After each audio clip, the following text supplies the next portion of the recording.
Hello everyone, my name is Tushar. Welcome to this live trading video. Today is 6th of October Friday. तो आज जो मैंने trade लिया है उसका हम थोड़ा सा एनालिसिस करते हैं और देखते हैं क्या होता है। ओके, सो मैंने ट्रेड इस कैंडल पे लिया है। ये जो कैंडल है ना, इस कैंडल पे मैंने ट्रेड लिया है। उसके पीछे का रीज़न बताता हूँ अभी मैं आपको।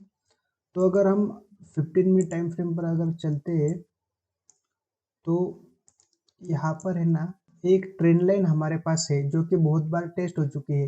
1 2 3 4 टाइम इसने ब्रेकआउट देने की कोशिश की, लेकिन ये ब्रेकआउट फेल हो गया, मार्केट नीचे आ गया। ओके, तो 1 2 3 4 और अगर हम इसको ऐसे थोड़ा सा नीचे करेंगे ना, तो ये कल 5th टाइम भी इसने टेस्ट किया था। ओके, फिर आज मार्केट गैप अप ओपन होता है, इसी ट्रेंड लाइन से रेजिस्टेंस लेके एक सेलिंग कैंडल बनाता है। ओके, तो अगर हम 5 मिनट पर देखते हैं और इंट्राडे प्राइजेक्शन पर हम फोकस करेंगे, क्योंकि एज एन ऑप्शन में हमें ज़्यादा का टारगेट नहीं है। तो देखिए, 2 दिन पहले क्या होता, ये जो इम्पोर्टेंट सेलिंग लेवल था, मतलब ये जो इम्पोर्टेंट लेवल था, इसके नीचे मार्केट गैप डाउन ओपन होता है। ओके, गैप डाउन ओपन होता है और थोड़ा सा साइडवेज ही चला जाता है। फिर next day market again gap up open होता है, थोड़ा सा कंसोलिडेशन करता है। अभी यहाँ पर मार्केट जब गैप अप ओपन होता है ना, तो मार्केट के पास दो पॉसिबिलिटी, एक ऊपर ये गैप जो फिल, ये जो गैप था इसको फिल कर दे। ओके, या फिर अगर ये नीचे ब्रेक डाउन देता तो ये जो गैप अप ओपन हुआ था इस गैप को फिल कर देता, लेकिन मार्केट यहाँ पर कंसोलिडेट करने लगा। ओके, तो यहाँ पर मार्केट जब कंसोलिडेशन करने लगा, एक फेक अपसाइड का प्राइजेक्शन बनाया, फिर मार्केट नीचे आ गया। ओके, तो ये जो और नीचे कहाँ पर आया, जो ये कल का हाई था उस लेवल पे, तो gap up, retest and then फिर मार्केट ऊपर चला गया किस इस लेवल पे। ओके, सो ये कल का प्रोजेक्शन था। ओके, तो मार्केट आज भी इस 400 लेवल पर गैप ओपन होता है और एक पहली रेड कैंडल एक मतलब 300 लेवल पे सो कैंडल की एक मारूबोजू सेलिंग कैंडल बनती है, जो कि ऑब्वियसली सेलर्स के कंट्रोल है यहाँ पर। ओके, तो कल का अगर हम सेकंड आपका प्रोजेक्शन देखते हैं, तो स्लोली स्लोली मार्केट ऐसा नीचे आया, तो ये जो ट्रेंड लाइन है ना,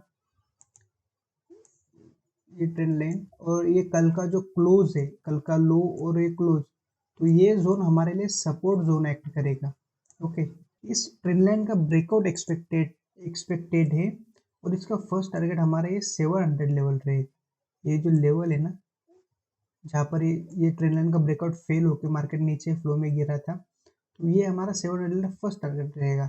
फिर इसके बाद हम अगर थोड़ा सा कंसोलिडेशन करके यहाँ पर या फिर रिटेस्ट करके अगर अपसाइड प्रोजेक्शन फिर से बनाता है, देन इसका हाई जो रहेगा ये 45,000 जो राउंड नंबर है, ये इसका टारगेट रहेगा अपसाइड के लिए। Okay, I am talking about upside. 5 minute पर देखेंगे तो थोड़ा सा अभी चॉपी मार्केट है। थोड़ा सा अर्ली एंट्री मुझे भी लग रहा है कि मैंने अर्ली एंट्री कर लिया है, लेकिन थोड़ा सा हम स्टॉप लॉस को रूम देंगे। ओके, प्रॉब्लम ये था कि जो मैंने आज का अगर इंट्राडे प्रोजेक्शन, अभी हमारा फर्स्ट टारगेट तो ये स्मॉल टारगेट के लिए प्ले कर रहे हैं। ये 400 लेवल हमारा फर्स्ट टारगेट है। जब यहाँ पर फ्लो में मार्केट पहुंचेगा तब हम यहाँ पर टारगेट बुक करेंगे, क्योंकि इनिशियली अभी डे का हाई जो है हमारे लिए रेजिस्टेंस बन चुका है, तो ये रेजिस्टेंस की तरह एक्ट करेगा ही करेगा। ओके, तो मैंने आपको बता दें, ये जो सेकंड आपका प्रोजेक्शन, ये ट्रेंड लाइन का ब्रेकआउट नहीं, ये ट्रेंड लाइन प्लस कल का क्लोज और लो, ये लो तो ये है कल का, तो ये सपोर्ट जोन है का। तो मार्केट गैप अप होता है, नीचे आता है, तो ये एक रिटेस्ट की तरह हम इसको देख सकते हैं। फिर यहाँ से ऊपर जाएगा तो ये 400 तो हमारे डे का हाई है, तो ये इनिशियल रेजिस्टेंस है हमारे पास। तो यहाँ पर हम फ्लो में प्रॉफिट बुक करेंगे और यहाँ पर मार्केट रुकेगा ज़रूर। 1 2 3 4 5 जितनी भी कैंडल हो सके वहाँ पर मार्केट रुकेगा भी ज़रूर। ओके, तो अभी ट्रेड तो हमारे फेवर में वर्क कर रहा है। अभी एंट्री का मैं बता देता हूँ आपको। एंट्री थोड़ी सी मुझे गलत लगी थी, क्योंकि मैंने एंट्री इस कैंडल पर की थी। ओके, ये जो कैंडल जब ये 325 पर था, जब ये कैंडल फॉर्म हो रही थी, मतलब 1 ही मिनट हुआ था, 4 मिनट बाकी थे इस कैंडल के, तब मैंने एंट्री ली। क्योंकि उसका रीज़न क्या था, अगर हम ऐसा भी प्राइजेक्शन देखते हैं ना, तो ये रेड कैंडल, ओके, उसके बाद में ये जो ग्रीन कैंडल है, इसको अगर हम as a pin bar read करते हैं, ओके, इसको अगर हम बुलिश हैमर की तरह रीड करते, तो इसके लो के नीचे तो मार्क मतलब फर्स्ट साइन ये बन रहा था सपोर्ट जोन पर, ये बुलिश हैमर। फिर उसके बाद मार्केट कंसोलिडेशन गया, फिर ये रेड कैंडल बनाया, फिर उसके बाद एक ग्रीन ग्रीन छोटा सा कैंडल बनाया, फिर ये रेड कैंडल जो है ना, ये भी एक बुलिश हैमर की तरह है। कलर रेड है इसका, लेकिन ये भी एक बुलिश हैमर की तरह है। यहाँ पर मार्केट नीचे ट्रेड कर रहा था, लेकिन क्लोज ऊपर जाके देता है। फिर उसके बाद जब नेक्स्ट कैंडल 325 पर ट्रेड कर रही थी ना, तो मुझे ऐसे जो कैंडल बन रही थी ना, ऐसा एक्सपेक्टेशन था। मुझे लगा इस लेवल पे अगर ये कैंडल क्लोज देती तो क्विकली हमें हमारा टारगेट मिल जाएगा। सो उस हिसाब से मैंने 325 पर एंट्री कर ली थी। लेकिन ये कैंडल नीचे आके क्लोज देती है, तो ऑब्वियसली हमारा स्टॉप लॉस हम 60 टू 70 पॉइंट का स्टॉप लॉस देते हैं। अगर हम 325 से भी अगर मेजर करेंगे तो 60 टू 70 पॉइंट का हमारा इस लेवल का जो पिन बार का लो था, ये हमारा स्टॉप लॉस था। ओके, तो फिर मार्केट यहाँ पर आता है और क्विकली बाउंस बैक करता है। ओके, क्योंकि ये सपोर्ट, ये जोन ही पूरा सपोर्ट की तरह एक्ट करता है ना। मार्केट ने हमारे स्टॉप लॉस लेवल पे आया, टच किया और फिर से वो ऊपर भाग गया। मतलब जिन जिन लोगों ने ऐसा यहाँ पर स्टॉप लॉस लगाया था, वो उनको मार्केट ने एग्जिट दे दिया और फिर अब मार्केट ऊपर की तरफ जा रहा है। तो हमें थोड़ा सा एक्सपीरियंस का और नॉलेज का थोड़ा सा पेशेंस रख के डिसीजन लेना चाहिए। ओके, क्योंकि ऐसा बहुत बार होता है। मार्केट पहले जो इस कंसोलिडेशन में जो बायर्स होते हैं उनको पहले बाहर निकालता है, फिर उसके बाद मार्केट रैली करता है। ऐसा बहुत बार हो चुका है। और ऐसे वीक पर अगर हम फ्लो में एग्जिट करते हैं तो हमारा ऑप्शन का प्रीमियम बहुत तेजी से नीचे गिरता है और उसमें हमारा ज़्यादा लॉस हो जाता है। अभी देखिए, ये हमारा जो डे का ओपनिंग और हाई है 400 लेवल, ये हमारे लिए इनिशियल रेजिस्टेंस तो है। लेकिन पॉइंट टू बी नोटेड, अगर हम OI डेटा देखेंगे, अगर सेंसिबल में देखेंगे, तो ये जो 300, 400 और 500 लेवल है, यहाँ पर रेड जो दिख रहा है आपको, तो यहाँ पर बहुत सारे सेलर्स बैठे हुए हैं। ओके, प्लस अभी वीकेंड आ रहा है, आज का फ्राइडे, तो सैटरडे और संडे वीकेंड आ रहा है। ओके, और 500 लेवल भी इसके जस्ट अबोव ही है। तो 500 एक राउंड नंबर है, तो वहाँ पर ये तो होगा ही, मतलब सेलर्स तो होंगे ही, प्लस वो एक साइकोलॉजिकल राउंड नंबर का रेजिस्टेंस भी एक्ट करेगा। तो मुझे ना इस 400 लेवल पर क्विकली एग्जिट कर देना चाहिए जैसे प्राइस हिट होता है। क्योंकि पॉइंट ये है कि ज़रूरी नहीं कि जो मैं इस ट्रेंड लाइन का ब्रेकआउट एक्सपेक्ट कर रहा हूँ आज ही हो सकता है आज मार्केट इसी रेंज के अंदर कल के हाई और कल के लो के अंदर ही ट्रेड करे और आज इसी के अंदर क्लोज दे दे मार्केट। फिर मतलब आफ्टर वीकेंड मंडे को शायद इस लेवल का ब्रेकआउट हम ट्रेड कर सकते हैं। अभी अगर हम ब्रेकआउट का एक्सपेक्टेशन करेंगे और आज ही वो ब्रेकआउट होगा, ऐसा ही मान के चलेंगे, अगर बाई चांस वो आज नहीं हुआ, ओके, इसके बाद भी हुआ, तो भी हमारा लॉस है एज एन ऑप्शन बायर। क्योंकि थीटा डीके तो एक होगा ही वीकेंड में, प्लस डेल्टा भी, जो हमारा जो स्ट्राइक प्राइस है उसका डेल्टा भी कम होगा। ओके, तो डेल्टा कम होगा तो उसके बाद अगर मार्केट मूव भी करेगा हमारा, तो हमारा प्रीमियम उतने देर से नहीं बढ़ेगा। मतलब जब हमारे फेवर में मार्केट 100-150 पॉइंट चला जाएगा, तब हम ब्रेक इवन पे आएंगे। सो या तो यहाँ पर मुझे एग्जिट कर देना चाहिए, क्योंकि कल के हाई और कल के लो के बीच में मार्केट ट्रेड 400 का ही कॉल लिया था जो हमारा टारगेट लेवल था। मैं आपको PNL दिखा देता हूँ। अभी मैंने ट्रेड से तो एग्जिट कर दिया है, अभी मैं उसका रीजन बता देता हूँ आपको। Okay, so first of all market कल के हाई और कल के लो के बीच में ट्रेड कर रहा है, प्लस फर्स्ट जो कैंडल है वो एक बिग रेड कैंडल है। तो अभी जो हमें एक्सपेक्टेशन था कि इस लेवल पर हम टारगेट बुक करेंगे, तो वहाँ पर है ना वैसा प्राइजेक्शन मतलब बन नहीं रहा है। मतलब जो हमें क्विक मूवमेंट चाहिए था वैसा हमें मिल नहीं रहा है। ओके, और एक इसके अंदर मार्केट कंसोलिडेशन कर सकता है, तो हमारा ऑप्शन का प्रीमियम डीके हो जाएगा। अभी ये जो कैंडल, जब इस कैंडल ने 360 का हाई लगाया, प्लस लेकिन ये क्लोज ऐसे नीचे आकर दे दे तो ये शूटिंग स्टार भी बनना। ओके, तो ऑलरेडी शूटिंग स्टार, तो फिर इसके बाद थोड़ा सा नीचे भी जा सकता है मार्केट, तो उसमें हमारा लॉस भी बढ़ जाएगा। तो ये 100-120 का कुछ लॉस हुआ है, मतलब कुछ 8-10 8-7-8 पॉइंट का लॉस होगा। उसका कुछ नहीं है, हमें इसको as a consider small loss या फिर ब्रेक इवन भी मान सकते हैं। इस पर हमने एग्जिट करते हैं क्योंकि ये शूटिंग स्टार बन रहा है। प्लस इस कैंडल के अंदर ही, ये भी कैंडल ही बता रही है कि बहुत कंसोलिडेशन कर रहा है, तो this is not a day for option buyer. इसके बाद जो मैंने सेकंड और थर्ड ट्रेड लिए उसका हम एनालिसिस करते हैं, और फ्राइडे के दिन जो प्राइस एक्शन हुआ था, जिससे मार्केट ने वो किया था, हम उसको भी एनालाइज करेंगे, क्योंकि वहाँ पर हमें बहुत कुछ मतलब प्राइस एक्शन लर्निंग्स और कुछ सीखने को मिलेगा। ओके, तो स्टार्ट कर दे। फिर हमारे एग्जिट के बाद मार्केट हमारे डायरेक्शन में मूव करता है और हमारा टारगेट हिट हो जाता है। Okay, so at this point, okay, जब मार्केट ने इस लेवल के ऊपर एक स्ट्रॉन्ग कैंडल के साथ क्लोज दे दिया, तो यहाँ पर हमें एक बहुत अच्छा प्राइस एक्शन सीखने को मिलेगा। ओके, क्योंकि अगर हम 15 मिनट टाइम फ्रेम पर अगर देखते हैं, ओके, तो हमारे पास एक ट्रेंड लाइन है, तो जो कि काफ़ी दिनों से चलते आ रहे हैं। ओके, तो यहाँ पर हम अगर देखेंगे तो यहाँ पर ये ट्रेंड लाइन काफ़ी बार टेस्ट हो चुकी है। Okay, first, second, third, fourth, यहाँ पर एक ब्रेकआउट देने का कोशिश किया, लेकिन वो ब्रेकआउट भी फेल हो गया।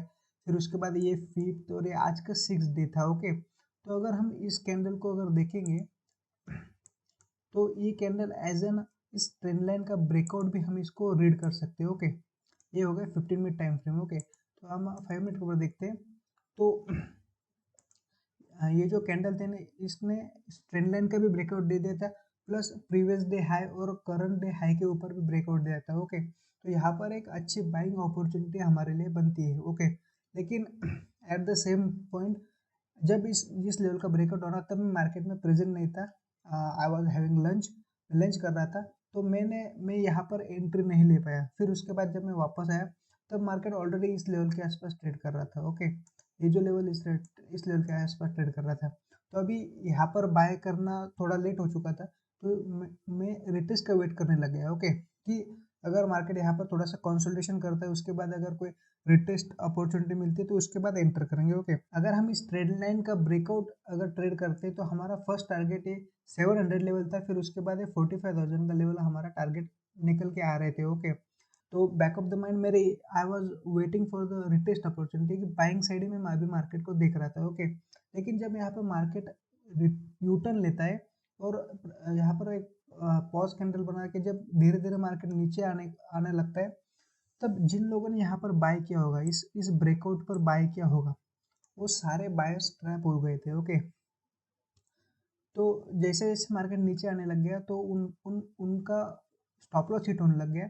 फिर जब उन लोगों ने अपना स्टॉप लॉस निकालना चालू कर दिया, तो यहाँ पर एक क्विक मोमेंटम आया, और यहाँ पर 4-5 कैंडल में मार्केट एक अच्छा खासा डाउन मूव दे दिया। ओके, मार्केट ने ध्यान से देखते हैं तो करंटली हम एक down trend to sideways, down trend में साइडवेज मार्केट में ट्रेड कर रहे हैं। ओके, तो ऐसे साइडवेज मार्केट में ना ऐसे ट्रैप्स बहुत क्रिएट होते हैं। ओके, क्योंकि अभी ट्रेंडिंग मार्केट तो है नहीं, ये साइडवेज मार्केट है। तो यहाँ पर जो हमने 15 टाइम फ्रेम पर देखा, ये ट्रेंड लाइन का ब्रेकआउट। ओके, तो ऐसे मार्केट बहुत बार करता है कि पहले एक ब्रेकआउट देता है, फेक ब्रेकआउट, फिर उसके बाद इमीडिएटली यू टर्न लेता है और पूरा प्राइस रिवर्स हो जाता है, और यहाँ पर जो जिन लोगों ने बाय किया था, रिटेलर्स हो या बिगिनर्स हो, वो सारे ट्रैप हो जाते हैं और उनका लॉस हो जाता है। ओके, तो ये एक काफ़ी अच्छा प्राइस एक्शन है, क्योंकि ऐसी सिचुएशन में ना, जब मार्केट क्विकली यू टर्न लेता है, तो वहाँ पर एक क्विक मोमेंटम जनरेट होता है, क्योंकि जब जब ये लोग अपना स्टॉप लॉस निकलते हैं ना, तो यहाँ पर क्विक मोमेंटम जनरेट होता है, जो कि ऑप्शन बायर के लिए बहुत ही बढ़िया है। तो ऐसे सेटअप्स को हमें ट्रेड करना चाहिए, क्योंकि एज एन ऑप्शन बायर ये हमारे लिए बहुत ही फायदेमंद है। लेकिन प्रॉब्लम ये है कि ऐसे फेक ब्रेकआउट्स को आइडेंटिफाई करना, फिर उनको लाइव मार्केट में आइडेंटिफाई करके वहाँ पर एक्शन लेना ना, तो इसके लिए थोड़ा सा हमें टाइम चाहिए। ओके, अगर अगर आप बिगनर हो तो आपके लिए थोड़ा समझना मुश्किल है। अभी मुझे 2 साल से ज़्यादा एक्सपीरियंस हो चुका है, तो अब जाके कुछ मुझे यहाँ पर समझ आ रहा है, मतलब कैसे इसको ट्रेड करना है। तो शुरुआती में आप ऐसे ट्रैप हो गए, आपके लॉसेस भी होंगे, जो कि बड़ी बात नहीं है, जेन्युइन है। लेकिन शर्त बस यही है कि आपको उस लॉस से सीखना चाहिए। ओके, जैसे कि हमने अभी इस प्राइजेशन को रीड किया, हमने आज भले ही मैंने यहाँ पर ट्रेड नहीं, लेकिन जब आगे ऐसा सिनेरियो होगा, तब हम उसको ट्रेड करेंगे, तब हम उससे पैसा बना लेंगे। ओके, फिर इस मोमेंटम के बाद जब मार्केट अपने डे के लो के पास आया, प्लस ये जो सपोर्ट जोन था इसके पास आया ना मार्केट, तब और यहाँ पर जब कंसोलिडेशन करने लग गया, ओके, तब मैंने यहाँ पर एक सेकंड ट्रेड लिया। वो सेकंड ट्रेड मैं आपको एक्सप्लेन करता हूँ। अगर आप ध्यान से देखोगे ना, इस क्विक डाउनफॉल के बाद ये जो शूटिंग स्टार पैटर्न बना है, यहाँ पर जो प्राइस ऊपर जाने की कोशिश की, यहाँ पर प्राइस ने रिजेक्शन लिया और ये शूटिंग स्टार बना। फिर उसके बाद यहाँ पर 4 5 6 कैंडल्स मार्केट एक बहुत ही छोटे छोटे कैंडल्स बनने लगे, यहाँ पर मार्केट कंसोलिडेशन करने लगा, जो कि शूटिंग स्टार के हाई के नीचे ही कंसोलिडेशन कर रहा था। और जो डे का लो था, यहाँ से हम एक बार ऊपर जा चुके थे, फिर उस लो के पास हम रिटर्न आ चुके थे। तो मुझे ऐसा लगा कि मेरा ऐसा एक्सपेक्टेशन था कि जब मार्केट इसके नीचे जाना स्टार्ट करेगा ना, तो यहाँ पर एक क्विक डाउनफॉल हमें मिलेगा। ओके, तो इसीलिए मैंने यहाँ पर इसी इसी कैंडल के आसपास एक पुट बाय कर लिया था। ओके ओके, तो वो एक मिस्टेक थी। ओके, उसमें हमारा स्टॉप लॉस भी हिट हो गया। उसको उसको मैं थोड़ा सा एक्सप्लेन करता हूँ, क्योंकि मैंने बस इतना ऐसा ही इंट्राडे का प्राइजेक्शन देख के वहाँ पर ट्रेड ले लिया। ओके, अगर हम थोड़ा सा जूम आउट करते हैं, ओके जूम आउट करते हैं, तो हमें हमें देखने को मिला कि यहाँ पर एक ट्रेंड लाइन सपोर्ट भी है। ओके, प्लस ये कल का क्लोज था। ओके, तो एक सपोर्ट जोन ही था, तो यहाँ पर कंसोलिडेशन का ब्रेकआउट अप साइड भी आ सकता था। तो मैंने ब्रेकआउट के पहले थोड़ा सा ट्रेड ले लिया, जो कि एक अर्ली एंट्री थी, प्लस एक सपोर्ट जोन था यहाँ पर, ट्रेंड लाइन का सपोर्ट था। तो यहाँ पर एक पुट बाय करना और सेलिंग का व्यू बनाना एक मिस्टेक थी। ओके, जो कि मैं एक्सेप्ट करता हूँ। तो मैंने यहाँ इसी लेवल पे ये जब कैंडल आई थिंक क्लोज दिया, तभी मैंने उस ट्रेड से एग्जिट कर दिया, अपना स्टॉप लॉस एक्सेप्ट कर लिया। अगर मैं जिद्दी हो जाता तो स्टॉप लॉस एक्सेप्ट नहीं करता, तो वो लॉस बड़ा ही हो जाता, क्योंकि फिर मार्केट यहाँ पे स्लोली स्लोली ऊपर चलता गया। ओके, लेकिन जब मार्केट ने इस लेवल पे क्लोज दे दिया, ओके, फिर मार्केट नीचे आया, ऊपर गया, और ऐसा जब मार्केट ने प्राइजेक्शन बनाया ना, डबल बॉटम पे खुद बोल सकते हो आप, इस सपोर्ट जोन के पास, प्लस ये एक जो ट्रेंड लाइन थे हमारे प्लस, ये ट्रेंड लाइन का सपोर्ट भी था। तो मैंने यहाँ पर है ना, इस कैंडल पर एक कॉल बाय कर लिया। ओके, जिसका टारगेट हमारा ये लेवल था, जहाँ से मार्केट ने यू टर्न लिया था। ओके, तो ये एक अच्छा ट्रेड था, क्योंकि इसके रीज़न भी सॉलिड थे। मार्केट ने एक सेल ऑफ के बाद इस लेवल पे एक डब्ल्यू पैटर्न बनाया था, सपोर्ट जोन भी था, प्लस ट्रेंड का सपोर्ट भी था। तो और हमारा टारगेट डे का हाई ही था। ओके, तो ये ट्रेड स्लोली स्लोली हमारे फेवर में वर्क करता है, और इसी लेवल के आसपास मैंने फ्लो में एग्जिट भी कर दिया। ओके, तो ये ट्रेड हमारा सक्सेसफुल हो गया था, ये ट्रेड हमारा सक्सेसफुल था।